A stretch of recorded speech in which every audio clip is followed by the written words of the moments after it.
Everyone, இன்னைக்கு நாம இந்த கொரியன் டிராமாக்கான 10th எபிசோட் தான் பார்க்க போறோம். அதுக்கு முன்னே இன்னும் நம்ம சேனலுக்கு சப்ஸ்கிரைப் பண்ணாதவங்க சப்ஸ்கிரைப் பண்ணிக்கோங்க. ஓகே, இப்போ நாம இன்னைக்கான எபிசோட்குள்ள போகலாம். இந்த எபிசோட்கான ஓப்பனிங் சீன்ல நம்ம ஹீரோயின் கிஸ் பண்றதுக்காக பக்கத்துல போகவும் ஹீரோ பயந்துடுறாரு. ஆக்சுவலா இந்த ஐடியாவை கொடுத்ததே ஹீரோயின் கூட வேலை பார்க்குற அந்த பையன் தான். ஒருவேளை நீ கிஸ் பண்ணும்போது ஹீரோ அமைதியா இருந்தாருன்னா அவர் உன்னை லவ் பண்றாருன்னு அர்த்தம். அதுவே அப்ஜெக்ஷன் தெரிவிச்சாருன்னா அவருக்கு உன்னை பிடிக்கலன்னு அர்த்தம்.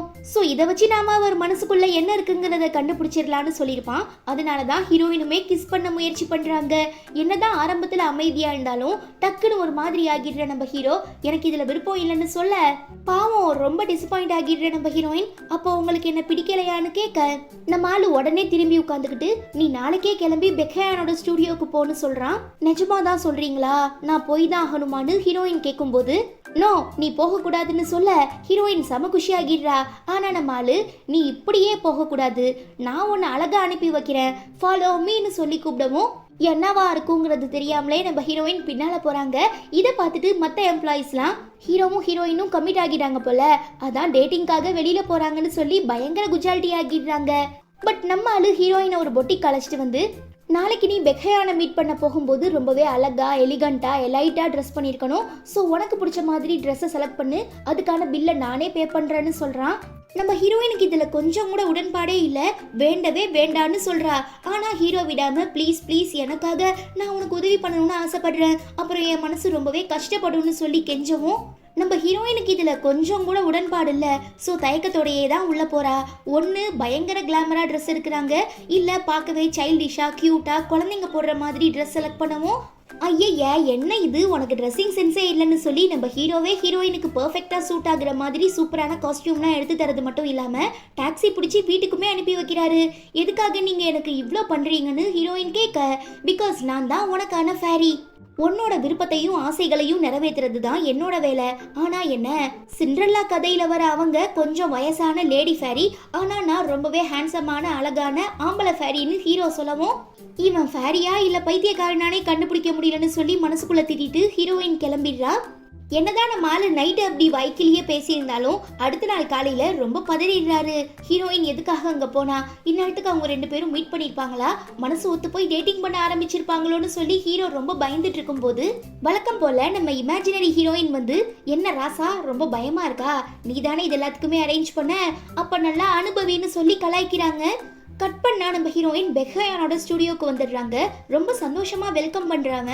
கண்டிப்பா இப்ப நீ பசியோட இருப்ப, சோ வா ஃபர்ஸ்ட் நாம ரெண்டு பேரும் சாப்பிட்டுட்டு அதுக்கப்புறம் சுத்தி பார்க்கலான்னு சொல்ல யூஸ்வலா உங்களை பார்க்க யார் வந்தாலும் இப்படிதான் வெல்கம் பண்ணுவீங்களான்னு ஹீரோயின் கேட்க அதெல்லாம் இல்ல, நீ எனக்கு ரொம்ப ஸ்பெஷல், சோ நீ பசியோட இருக்கிறத பார்த்துட்டு என்னால தாங்கிக்க முடியாதுன்னு பெக்கையான் சொல்ல ஹீரோயினுக்கு என்ன ரிப்ளை பண்றதுன்னே தெரியல. சரி என்ன காரணத்துக்காக என்ன ஸ்டுடியோக்கு இன்வைட் பண்ணீங்கன்னு கேட்கும்போது ஏன்னா எனக்கு உன்னை ரொம்ப பிடிச்சிருக்கு, நான் உன் கூட சேர்ந்து டைம் ஸ்பெண்ட் பண்ண ஆசைப்படுறேன், நம்மளை சுற்றி யாரும் இல்லாமல் நீயும் நானும் தனியாக மனசு விட்டு பேச ஆசைப்படுறேன்னு சொல்கிறான். அவ்வளோதான் நம்ம ஹீரோயின் வெக்கப்பட ஆரம்பிச்சிடுறா. சரி நீ தான் ஒரு ஆர்டிஸ்ட் ஆச்சே, அப்புறம் ஏன் இப்போலாம் வரைகிறது இல்லைன்னு பெக்கையான் கேட்க என்னோட கனவு ஆசை லட்சியத்தில் மட்டும் ஃபோக்கஸ் பண்ண நான் ஒன்றும் பணக்கார வீட்டு பொண்ணு இல்லைன்னு ஹீரோயின் சொல்ல இதுக்கு பணக்காரங்களா இருக்கணும்னு எந்த அவசியமும் இல்லை, இப்போ என்னோட ஃபேமிலியவே எடுத்துக்கோ, ஏன் விருப்பப்படி என்னை விட்டுட்டாங்க, ஸோ நான் என்னோட கனவு லட்சியத்தில் மட்டும் ஃபோக்கஸ் பண்ணி இவ்வளோ தூரம் முன்னேறி வந்திருக்கேன்னு சொல்கிறான். உங்களை மாதிரி ஒரு சப்போர்ட்டிவான ஃபேமிலி எல்லாருக்குமே கிடைச்சா ரொம்ப நல்லா இருக்கும்னு ஹீரோயின் சொல்லும்போது பெக்கையான் ஒரு நோட்டு கொடுத்து இதில் நான் எழுதின ஸ்டோரி இருக்கு, அதுக்கு நீ காமிக் மாதிரி டிராயிங் பண்ணி தர முடியுமான்னு கேட்க ஹீரோயினால கொஞ்சம் கூட நம்பவே முடியல. நிஜமா தான் சொல்றீங்களா, நிஜமாவான்னு கேட்குறா. ஆமா ஃபர்ஸ்ட் நம்ம சந்தோஷத்துக்காக தான் நம்ம வாழணும், சுத்தி இருக்கிறவங்கள பத்திலாம் கேர் பண்ணக்கூடாது, உனக்கு வரைய பிடிச்சிருக்குன்னா நீ அதை மட்டும் பண்ணுன்னு பெக்கையான் சொல்ல நீங்க பேசுறத பார்க்கும்போது எனக்கு என்னோட பாஸ் ஞாபகம் தான் வருது, பிகாஸ் அவருமே இப்படிதான் நம்ம சந்தோஷத்துக்காக தான் வாழணும், நமக்காக மட்டும் தான் வாழணும்னு சொல்லிக்கிட்டு இருப்பாரு, இப்பதான் எனக்கு அதுக்கான அர்த்தம் புரியுதுன்னு ஹீரோயின் சொல்ல செம்ம டென்ஷன் ஆகிடுற பெக்கையான் இங்க பாருமா இப்ப இந்த இடத்துல நீயும் நானும் மட்டும்தான் இருக்கோம், ஸோ தேவையில்லாத ஆட்களை பத்தி பேசாதன்னு சொல்லி ஹீரோயின் உட்கார்ந்துருக்க சேரை தான் பக்கத்துல இழுத்து கிஸ் பண்றதுக்காக ரொம்ப க்ளோஸா போறான். அதுவே இங்க ரொம்ப டென்ஷன்ல இருக்கிற நம்ம ஹீரோ ஒரு சப்போர்ட்டுக்காக மேனேஜரை கூப்பிடவும் அப்போ இன்னைக்கு நீங்க ஹீரோயின் கூட டேட்டிங்க்கு போலையான்னு மேனேஜர் கேட்க எது டேட்டிங்கா, நீங்க எல்லாரும் நினைச்சிட்டு இருக்க மாதிரி எங்க ரெண்டு பேருக்கு நடுவுல எந்த ரிலேஷன்ஷிப்பும் இல்ல, இன்னைக்கு ஹீரோயின் பெக்கையான மீட் பண்றதுக்காக அவனோட ஸ்டுடியோக்கு போயிருக்கான்னு ஹீரோ சொல்லவும் என்ன அவனை பாக்குறதுக்காகவா? பட் நான் கேள்விப்பட்ட வர அந்த பெக்ஹயான் பயங்கரமான பிளே பாயாமே. இப்படிதான் மிடில் கிளாஸ் பொண்ணுங்களா செலக்ட் பண்ணி அவங்க கிட்ட பேசி பேசி மனசை மாத்தி அவனுக்கு தேவைப்பட்டது கிடைச்சதுமே கழட்டி விட்டுருவானா. அந்த ஒரு காரணத்துக்காக தான் ஹீரோயின் கிட்டயுமே நல்லவ மாதிரி நடிச்சிட்டு இருக்கான் போலன்னு மேனேஜர் சொன்னதும், ஐயையோ இதுக்கப்புறம் அவங்க மீட்டிங்கை தொடர விடக்கூடாது. மேனேஜர் நீங்க போய் தனியா சாப்பிட்டுக்கோங்க, எனக்கு ஒரு முக்கியமான வேலை இருக்கு, நான் அப்புறம் வரேன்னு சொல்லிட்டு ஹீரோ ஓடிடுறாரு. இங்க பெக்ஹயான் நம்ம ஹீரோயினை கிஸ் பண்றதுக்காக பக்கத்துல வரவும் பின்னால இருந்து ஒரு சவுண்டு கேக்குது. சரி நம்ம ஹீரோவா இருப்பாருன்னு நினைச்சா அவர் இல்ல, பெக்ஹயானோட அண்ணா. சாரிப்பா, உங்க ப்ரீஷியஸான டைமை நான் கெடுத்துட்டேன் போல. பட் ரொம்ப பசிக்குதே, வயிறுலாம் குவா குவான்னு கத்துது. ஸோ நான் சாப்பிட்டு இங்கே இருந்து கிளம்புனதுக்கு அப்புறம் நீங்கள் உங்கள் வேலையை தொடருங்கன்னு சொல்லவும் கடுப்பாகிற பெக்ஹயான் அவரை தனியாக அழைச்சிட்டு வந்து, எதுக்காக இப்போ நீங்கள் வந்த? நான் தான் உனக்கு தேவைப்படுற எல்லா காசையும் ஏற்கனவே கொடுத்துட்டேனேன்னு சொல்லவும், அது என்னோட மந்த்லி எக்ஸ்பென்ஸ், அதை நீ கொடுத்து தான் ஆகணுங்கிற கட்டாயத்தில் இருக்க. பட் அதை தாண்டி எனக்கு நிறையவே செலவு இருக்குல்ல, அதுக்கான காசெல்லாம் யாரா கொடுப்பான்னு அண்ணங்காரன் கேட்க, பெக்ஹயானா செம்ம காண்டாகிடுறான். ஏ பொண்ணு கொஞ்சம் இங்கே பாரேன், நீங்க ரெண்டு பேரும் இவ்வளோ நேரமா பேசிட்டு இருந்த எல்லாத்தையும் நான் கேட்டுட்டு தான் இருந்தேன். நீ நினைக்கிற மாதிரி இந்த பெக்ஹயான் ஒன்றும் அவனுக்கு பிடிச்சதை மட்டும் பண்ணல. தன்னை சுத்தி இருக்கிற எல்லாருக்காகவும் தன்னோட கனவு, லட்சியம், ஆசை எல்லாத்தையும் புதைச்சிட்டு தான் இவ்வளோ பெரிய ஆளா முன்னேறி வந்திருக்கான். ஸோ இவன் சொல்ற எல்லாத்தையும் கேட்டுட்டு நீ மோட்டிவேட் ஆகாத, அப்புறம் ரொம்ப கஷ்டப்பட வேண்டியதா இருக்கும். இன்னொரு விஷயம் சொல்லவா, இதோ இந்த புக் இருக்குல்ல, இதையும் இவன் தான் எழுதுனான். ஆனா என்ன, இது ஒரு பிஎல் புக்கு.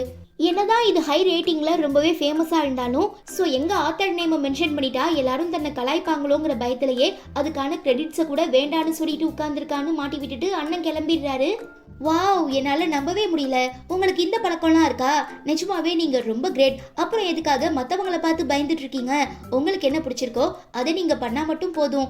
இன்னும் பெரிய லெவலுக்கு போக நிறைய சான்சஸ் இருக்குன்னு சொல்ற நம்ம ஹீரோயின் அவங்க அண்ணாவை பார்த்து, உங்களுக்கு அப்புறம் பிறந்த உங்களோட தம்பி இவ்வளோ திறமையா இருக்காரு, ஆனா நீங்க இன்னும் எந்த வேலை வெட்டிக்கும் போகாம இவர்கிட்ட கை நீட்டி காசு வாங்குறீங்க, உங்களுக்கு கொஞ்சம் கூட வெக்கமா இல்லையான்னு கேட்க, கோவப்பட்டு அண்ணா அடிக்க கை ஓங்கிறவும் நல்ல வேலை பெக்ஹயானவரை வெளியில அனுப்பிடுறான். நீங்க ஏன் எந்த கிரெடிட்ஸும் வேணான்னு சொல்றீங்க? உங்க திறமையை இந்த உலகம் தெரிஞ்சுக்க வேண்டாமான்னு ஹீரோயின் கேட்க, என்னதான் ஒரு சிலர் என்னை பார்த்து பாராட்டினாலும் இன்னும் சிலர்லாம் என்னை பற்றி ரொம்பவே தப்பாக பேசுவாங்க. அதுலேயும் நான் ஒரு பிஎல் புக் எழுதியிருக்கேன்னு தெரிய வந்துச்சுன்னா கண்டிப்பாக எல்லாருமே என்னை வானவில்னு சொல்லி கலாய்ப்பாங்க. என்னால் அப்படிப்பட்ட ஒரு மோசமான சிச்சுவேஷனை ஃபேஸ் பண்ண முடியாதுன்னு பெக்ஹயான் சொல்கிறாரு. எதுக்கு நீங்கள் மற்றவங்களை பற்றி யோசிக்கிறீங்க, அவங்கள பார்த்து பயப்படுறீங்க? ஃபர்ஸ்ட் உங்களுக்குள்ளே இருக்கிற திறமையை மட்டும் நம்புங்க, பாசிட்டிவ் தாட்ஸோடு இருங்க. பொதுவாக எல்லா விஷயமுமே ஆரம்பத்தில் கொஞ்சம் கஷ்டமாக தான் இருக்கும். பட் பல தடைகளை தாண்டி நாம் முன்னேறி மேலே போய் நின்று திரும்பி கடந்து வந்த பாதையை பார்த்தோன்னா கண்டிப்பாக ஒரு மன ஆறுதல் இருக்கும். ஸோ நீங்கள் உங்கள் இலக்கை நோக்கி போங்கன்னு சொல்லி ஹீரோயின் பயங்கரமாக மோட்டிவேட் பண்ணிட்டு அங்கேருந்து வெளியில் வராங்க.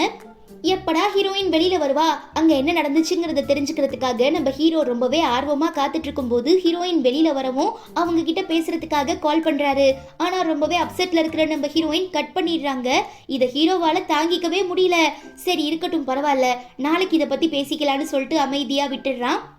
இங்க பெக்ஹயான் ஹீரோயின் தன்னை மோட்டிவேட் பண்றதுக்காக சொன்ன எல்லா விஷயங்களையும் திரும்ப திரும்ப யோசிச்சு பார்த்து ஏதோ ஒரு முக்கியமான முடிவு எடுத்துட்டு இருக்கான். கட் பண்ணா அடுத்த நாள் காலையில நம்ம ஹீரோ வழக்கத்துக்கு மாறா ரொம்ப சீக்கிரமாவே கிளப்புக்கு வந்துடுறாரு. ஸ்டாஃப்ஸ் எல்லாம் பார்த்து ஆச்சரியப்பட்டு ஏன் இவ்வளோ சீக்கிரம் வந்திருக்கீங்கன்னு கேட்க, அது உங்களுக்கு தேவையில்லை, ஒழுங்கா போய் வேலையை பாருங்கன்னு சொல்லி திட்டி அனுப்பிடுறான். அப்ப கரெக்டா உள்ள வர நம்ம ஹீரோயின் ரொம்ப சிம்பிளா குட் மார்னிங் சார்னு சொல்லிட்டு போகவும், என்ன இவ வேற எதுவும் பேசாம அமைதியா போறா, என்னவா இருக்கும்னு சொல்லி யோசிக்கும் போது பின்னாலேயே அவரோட ஃபியான்சே வந்து நிக்கிறா. சாரி மேடம், நாங்கள் இன்னும் விஐபிஸ்க்கான போர்டிங் ஆரம்பிக்கல, ஸோ நீங்கள் இப்போ போயிட்டு 2 மணி நேரத்துக்கு அப்புறம் வாங்கன்னு ஹீரோ சொல்ல, நான் ஒன்றும் இங்கே விஐபியாக வரல, உங்கள் ஃபியான்சேவாக வந்திருக்கேன். ஸோ எப்போ வேணாலும் இந்த கிளப்புக்கு வர உரிமை எனக்கு இருக்குன்னு சொல்லிட்டு காஃபி குடிக்கிறதுக்காக 3rd ஃப்ளோருக்கு போகிறா. நம்ம ஹீரோயின் தான் சர்வீஸ் பண்ணுறாங்க. நான் உங்ககிட்ட கொஞ்சம் பேசணும், உட்காருங்களேன்னு சொல்ல, என்னவா இருக்கும்னு புரியாமலே ஹீரோயின் தயக்கத்தோட உட்காடுறாங்க. சாரிம்மா, அன்னைக்கு நடந்த பார்ட்டியில உனக்கும் ஹீரோக்கும் நடுவில் ஒரு சின்ன மிஸ் அண்டர்ஸ்டாண்டிங் ஏற்பட்டுருச்சு. ஆக்சுவலாக இதெல்லாமே எங்கள் பிளான் தான். பிகாஸ் நீ தானே சிண்ட்ரெல்லா மாதிரி பணக்கார வாழ்க்கை வாழ ஆசைப்பட்ட. ஸோ உனக்கு ஏற்ற மாதிரி ஒரு வாழ்க்கையை அமைச்சு தரதுக்காக தான் நானும் ஹீரோவும் இது எல்லாத்தையுமே பண்ணிட்டு இருக்கோன்னு சொல்ல, எனக்கு இப்படி ஒரு லைஃபை கிரியேட் பண்ணி தரதுனால உங்களுக்கு என்ன ப்ராஃபிட் கிடைக்க போகுதுன்னு ஹீரோயின் கேட்க, எல்லாம் ஒரு ஜாடி தான், ஃபன் தான், என்டர்டைன்மெண்ட்காக தான். பிகாஸ் எங்ககிட்ட தேவையான அளவுக்கு நிறைய பணம் இருக்கு, ஆனால் டைம் பாஸ் தான் ஆக மாட்டேங்குது. அதனால தான் ஒன்றை நாங்கள் செலக்ட் பண்ணோம். ஸோ ஒன்றை மாதிரி ஒரு பொண்ணு ஆசைப்படுற வாழ்க்கையை அவளுக்கு அமைச்சு தர நாங்கள் நிறையவே ரிஸ்க் எடுக்க வேண்டியதாக இருக்கும். ஸோ எங்கள் லைஃபுமே த்ரில்லிங்காக போகும், அப்போதானே நாங்கள் ஜாலியாக வாழ்க்கையை வாழ முடியும்னு சொல்கிறா. ஹீரோயின் ரொம்ப அப்செட் ஆகிடுறாங்க. அப்பையும் விடாம, ஆக்சுவலா என் ஃபியான்சேவை பொறுத்தவரை நீ ஒரு சாதாரண பொம்மை, உன்னை வச்சு என்டர்டைன்மெண்ட்டுக்காக விளையாடுறாரே தவிர உன் மேல பெருசா அவருக்கு எந்த ஃபீலிங்குமே கிடையாது, வரவும் வராது. அதனால நீ தேவையில்லாத ஆசைகளை மனசுல வளர்த்துக்கிட்டு கஷ்டப்படாம நாங்க சொல்றபடி கேட்டீங்கன்னா வாழ்க்கையில செட்டில் ஆகி கடைசி வரை சந்தோஷமா வாழலான்னு சொல்றா. ஓ அப்படியா, ரொம்ப தேங்க்ஸ். பட் இதுக்கப்புறம் உங்க உதவி எனக்கு தேவைப்படாது, என் வாழ்க்கைய நானே பாத்துக்கிறேன். அப்புறம் ஒரு முக்கியமான விஷயம், நிஜமாவே ஹீரோ ரொம்ப சூப்பரா கிஸ் பண்றாரு. நானே மெய் மறந்து அவரை ரசிச்சு ரசிச்சு கிஸ் பண்ணேன். உண்மை சொல்ல போனோம்னா இந்த மாதிரி இன்னொரு வாய்ப்பு கிடைக்காதான்னு நான் ஏங்கிட்டு இருக்கேன். ஸோ நீங்க ஹீரோவை பத்திரமா பாத்துக்கோங்கன்னு சொல்லிட்டு ஹீரோயின் வெறுப்பேத்துற மாதிரி பேசிட்டு போறா. ஏன்னா இந்த ஃபியான்சே நம்ம ஹீரோயினை ஹர்ட் பண்ணணும், ஹீரோ கிட்ட இருந்து எப்படியாவது பிரிக்கணுங்கிற இன்டென்ஷன்ல தானே இப்படிலாம் பேசிட்டு இருக்கா. அதை புரிஞ்சுக்கிட்டு நம்ம ஹீரோயின் அவ பொருள் எடுத்து அவளையே போட்டுடுறா. அவ்வளவுதான், இதோட இந்த எபிசோடுமே முடியுது. இந்த எபிசோடு உங்களுக்கு பிடிச்சிருந்தா மறக்காம லைக் பண்ணிட்டு நம்ம சேனல் வீடியோஸை உங்க ஃப்ரெண்ட்ஸ் அண்ட் ஃபேமிலி கூட ஷேர் பண்ணுங்க. நான் உங்க எல்லாரையும் ரொம்ப சீக்கிரமா அடுத்த எபிசோட்ல மீட் பண்றேன். Until then, it's bye from Afi and stay tuned with Spectre of Fantasy.